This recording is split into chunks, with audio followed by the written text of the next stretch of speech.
માટે તો સ્ટ્રેસનો એન્ટીડોટ એક જ છે કે આપણા જીવનમાં કોઈ એક એવી એક્ટિવિટી હોવી જોઈએ કે જે રિઝલ્ટ મેટર ન કરતું હોય, કે જેમાં પરિણામ કોઈ પણ આવે એનાથી આપણને સ્ટ્રેસ નથી આવતું. અને માટે એ કોઈ પણ પેશન, બેઝિકલી તમે જુઓ ને તો પેશન શબ્દ તો સેક્સ પરથી આવેલો છે, કે it is a intense strong feeling of excitement, enjoyment and enthusiasm to do something.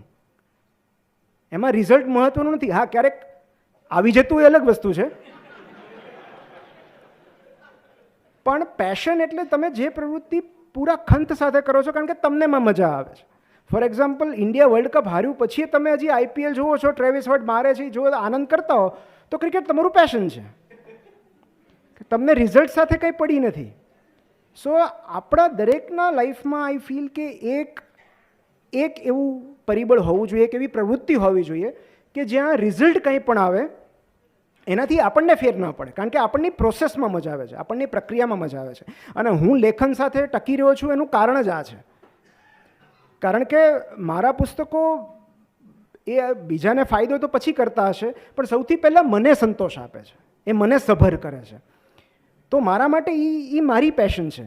પણ આપણું મુખ્ય દુઃખ ક્યાં છે ડૉક્ટર્સનું? હું એના માટે વનાઇટિસ સિન્ડ્રોમ વાપરું છું. વનઆઇટિસ, જેમ કે આપણે દરેક પાછળ આઇટિસ લગાડીએ, જેમ કે એપેન્ડિસાઇટિસ. તો એના પરથી મને યાદ આવ્યું કે અમારે સર્જન સાથે એવું થયું કે ફોન આવ્યો કે સર, મારી વાઈફને સિવિયર પેઇન છે રાઈટ સાઈડ અને એપેન્ડિસાઇટિસ હોય એવું લાગે છે. યુએસજી કરાવી લીધું, બધું કર્યું, તો ડૉક્ટર કહે શક્ય જ નથી યાર, ગયા વર્ષે તો લેપ એપેન્ડિક્સ કર્યું હતું, કંઈક બીજું હશે. તો કે ના ના, એપેન્ડિક્સ જ છે. તો કે ફરીવાર ગ્રો ન થાય અને એક પેશન્ટમાં બીજું એપેન્ડિક્સ ન હોય. એટલે પહેલાં કે સર પણ બીજી પત્ની તો હોય ને.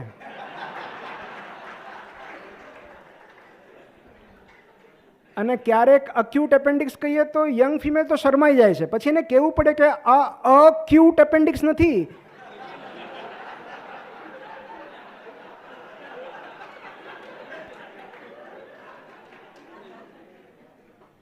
જે લોકો પોતાના ઓર્ગન્સને ક્યુટનેસથી જોતા હોય, એટલે vanitis is inflammation of self image and ignorance of self care. મતલબ એમાં 3 એના સિમ્ટમ્સ છે. Only I can do it, nobody else can do it without me, and I have to keep doing it. એના 3 મુખ્ય લક્ષણો છે. અને એમાં હું તમને એક બહુ સરસ રમૂજ છે કે એક શંકરન પિલ્લઈના મિત્ર એક મોટી કંપનીમાં CEO હતા, અને એમની મુલાકાતે ગયા કંપનીની, અને ત્યારે એમણે બધાના પરિચય કરાવ્યો. અને ત્યારે એમના CEO કીધું કે અમારા કંપનીમાં એવો રિવાજ છે કે અમે દર 2 મહિને વારાફરતી દરેક કર્મચારીને ફરજિયાત 5 દિવસની રજા આપીએ છીએ, ફરજિયાત રજા પર ઉતરી જવાનું. એટલે શંકરન પિલ્લઈને નવાઈ લાગી કે તમને તમારા કર્મચારીઓની આટલી બધી કાળજી છે? તો કે કાળજી બાળજી કશું નથી, આ તો કોની ગેરહાજરીમાં કંપની સારી રીતે ચાલે છે એ જોવા માટે.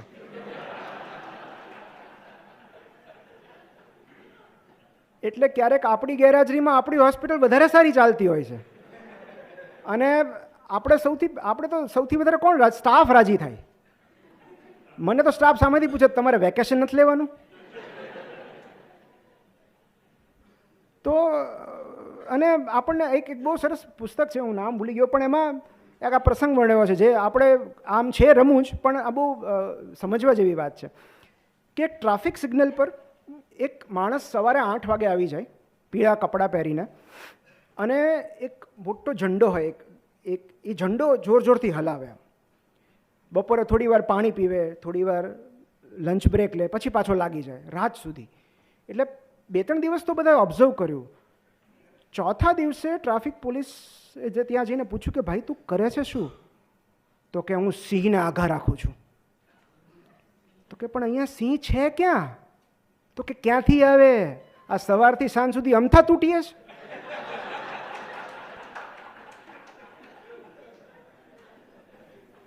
ક્યારેક પીળા કપડાની જગ્યાએ ઓટી ડ્રેસવાળા વ્યક્તિ પણ હોય છે. એટલે ક્યારેક આપણને એવું લાગે છે કે આપણા કારણે જ સિંહ નથી આવતા. એટલે આપણે પ્રોબ્લેમ શું છે કે આપણી ગર્લફ્રેન્ડ બીજાની પાસે જાય એનો વાંધો નથી, આપણા પેશન્ટ બીજાની પાસે ન જવા જોઈએ.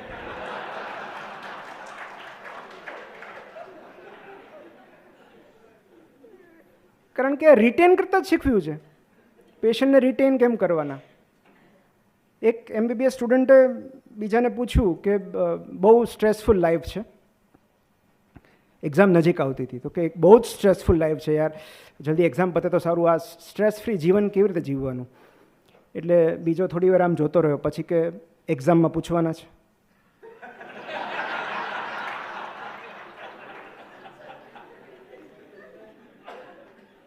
તો નહીં પૂછે, શું કામ ચિંતા કરે છે.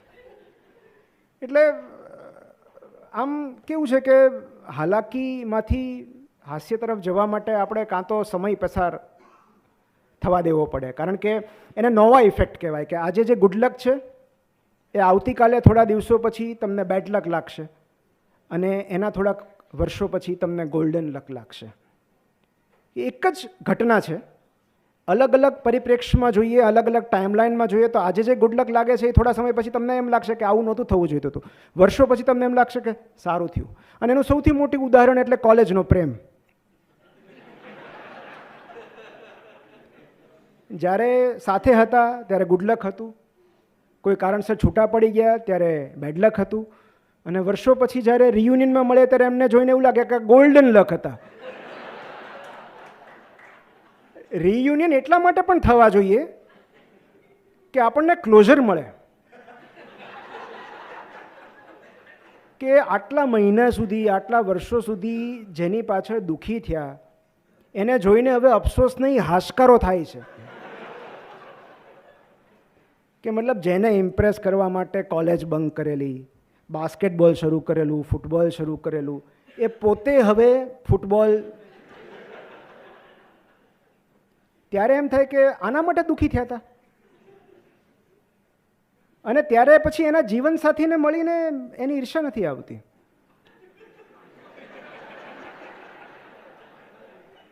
બે જ લાગણી થાય છે, કાં તો એની દયા આવે છે, અને કાં તો તુષારભાઈ એવું થાય છે કે આ ઈ જ લાગનો છે.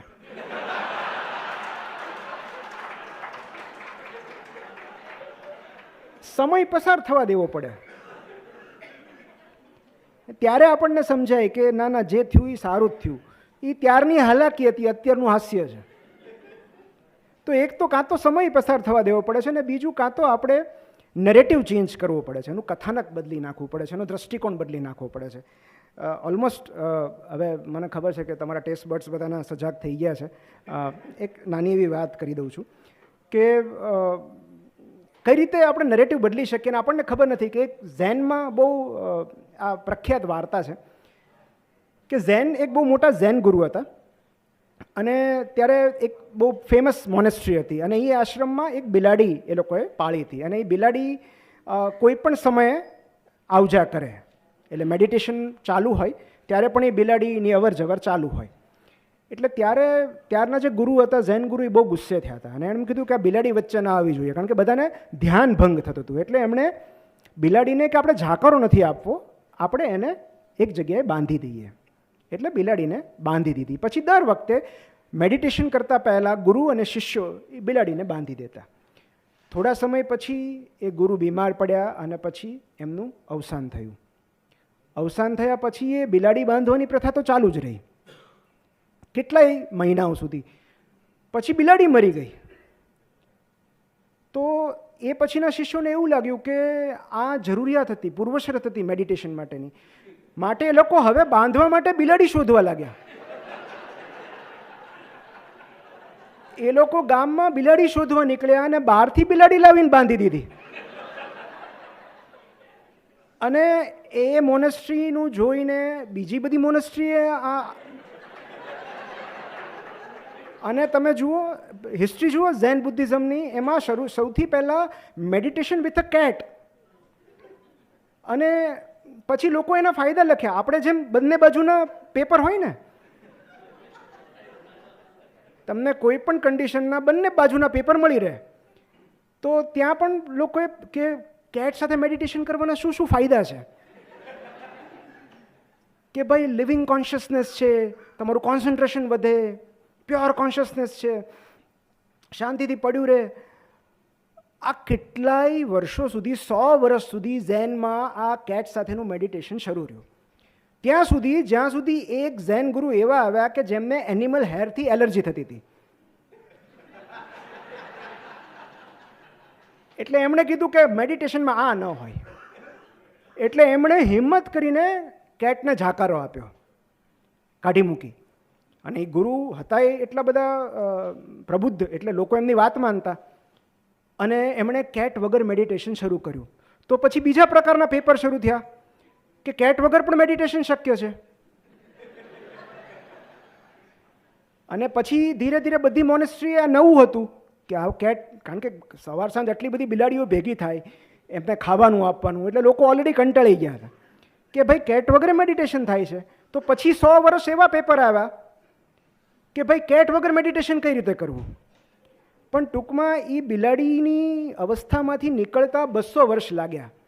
એમ ક્યારેક આપણને ખબર જ નથી હોતી કે આ બિલાડી કોણે બાંધી. આપણે એને એ વસ્તુને ફોલો કરતા આવ્યા છીએ. So it is about conditioning. અને એ હાલાકીમાંથી હાસ્ય તરફ જવા માટે આ નેરેટિવ ચેન્જ કરવું બહુ જરૂરી છે. આઈ થિંક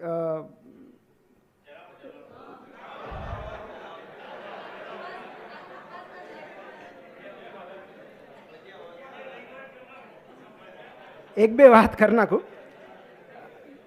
કે પછી ટેસ્ટ ખરાબ આવે તો કહેતા નહીં. તો એક મને ફિઝિશિયન પરથી મને હમણાં એક ફિઝિશિયન બીમાર પડ્યા અને હાઈ ગ્રેડ ફીવર, ઊભા ના થઈ શકે, બહુ નબળાઈ. તુષારભાઈ આ બહુ સરસ છે ખરેખર, તમને મજા આવે એવું છે. એક ફિઝિશિયન બીમાર પડ્યા અને એમને એવું થયું ને, એમના વાઈફે કીધું કે તમે તો ડૉક્ટર સુધી કંઈક લઈ લો ને. તો કે ના ના. પછી થોડા સમય પછી એ કોટ લઈને ક્યાંક બહાર જવા નીકળ્યા. એટલે વાઈફે પૂછ્યું કે ક્યાં જાઓ છો? તો કે હું ફિઝિશિયનને બતાવવા જાઉં છું. એટલે વાઈફે પૂછ્યું અરે પણ તમે પોતે ફિઝિશિયન છો? તો કે હા પણ મારી ફીસ થોડીક વધારે છે.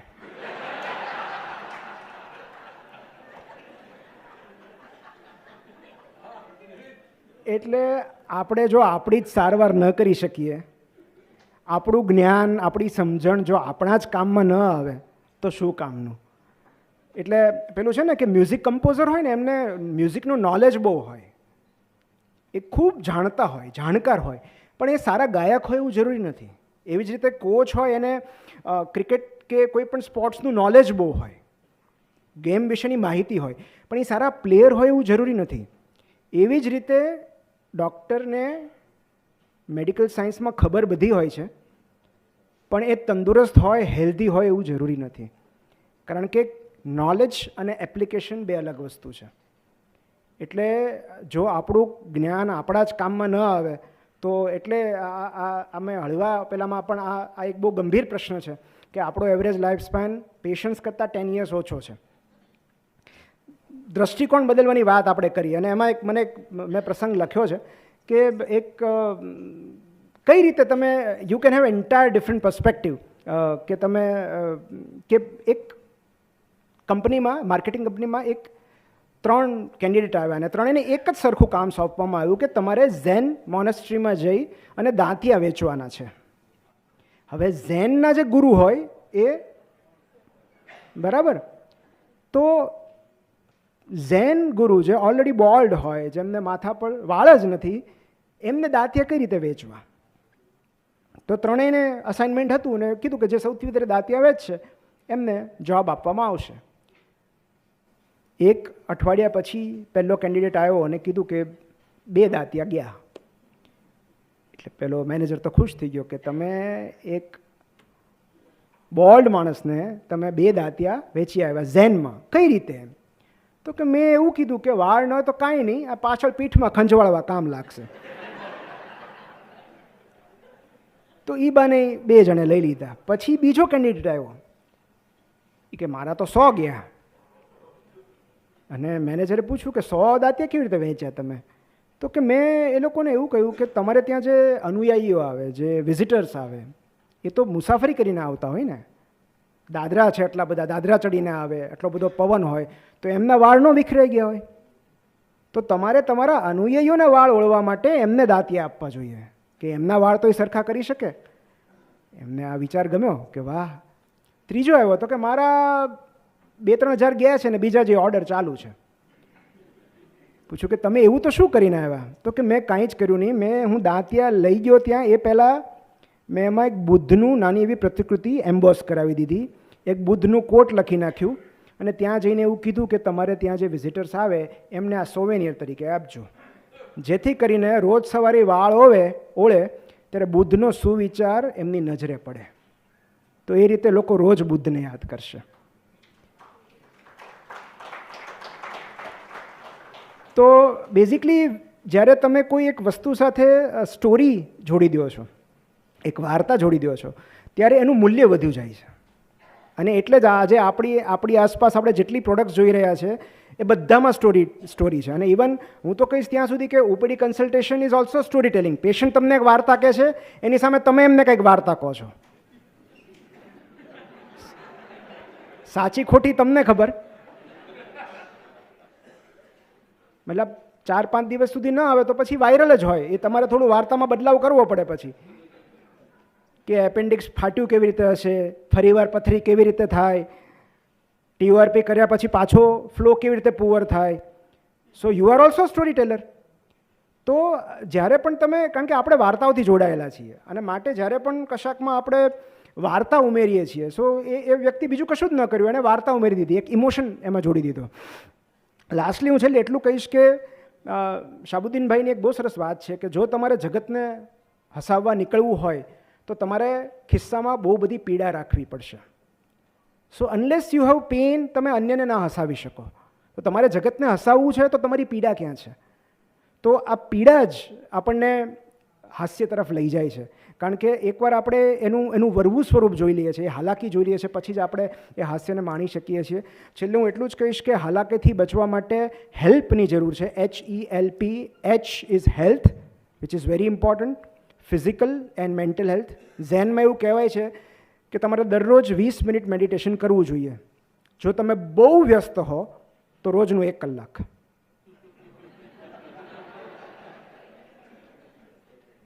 E is four educate. આપણી આવનારી પેઢીને આપણે એડ્યુકેટ કરવાની છે, એમને પેશન્ટ્સને એડ્યુકેટ કરવાના છે, સમાજને એડ્યુકેટ કરવાનો છે. તો જે કંઈ આપણી પાસે ક્રિસ્ટલાઇઝ ઇન્ટેલિજન્સ 2 પ્રકારનો હોય. એક ફ્લુઇડ ઇન્ટેલિજન્સ જે 20s 30sમાં હોય, કે જ્યારે રિફ્લેક્સિસ શાર્પ હોય, ગ્રાસ્પિંગ પાવર હોય, લર્નિંગ પાવર હોય. 40s પછી આપણું ક્રિસ્ટલાઇઝ ઇન્ટેલિજન્સ વધતું જાય કે જેમાં વિઝડમ હોય, નોલેજ હોય, અનુભવ હોય, એ આપણે બધા સાથે શેર કરી શકીએ. L is four loved once, laughter and leisure. અને P ઇઝ ફોર પેશન. એટલે આપણા દરેકના જીવનમાં કંઈક એવી પ્રવૃત્તિ હોવી જોઈએ, જેવી આ સુંદર મજાની પ્રવૃત્તિ અત્યારે હિતેશભાઈ અહીંયા આ શરૂ કરી છે, કે જેમાં એમણે આ નિમિત્તે આપણને બધાને ભેગા કર્યા છે. બાકી મને યુઝ્યુઅલી તમે મને યુટ્યુબ પર કેમ સાંભળતા હશો, હાસ્ય મારું ફોર્ટે નથી. એ મારી આમ સેન્સ ઓફ હ્યુમર બહુ સારી, પણ મારી પત્નીની સામે મને હું અન્યને હસાવી શકું એટલો કોન્ફિડન્સ મારામાં નથી. અને એટલે જ કદાચ મને હ્યુમર સાંભળવું બહુ ગમે, મને પીરસવું હું ઓછું પીરસું છું રાધર. પણ હ્યુમર વગર કોઈ પણ વાત, પેલું શાહબુદ્દીનભાઈ કહે છે ને કે ગંભીરતા વગરનું હાસ્ય અને હાસ્ય વગરની ગંભીરતા બંને નિરર્થક છે. તો આઈ હોપ કે આજે જે કંઈ આપણે વાતો કરી એમાં ગંભીરતા પણ હતી અને હાસ્ય પણ હતું. Thank you so much.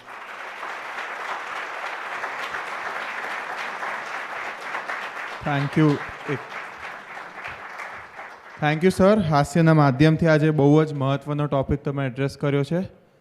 હવે I would like to call doctor Hitesh Patel and AIT Patel to felicitate Nimit sir.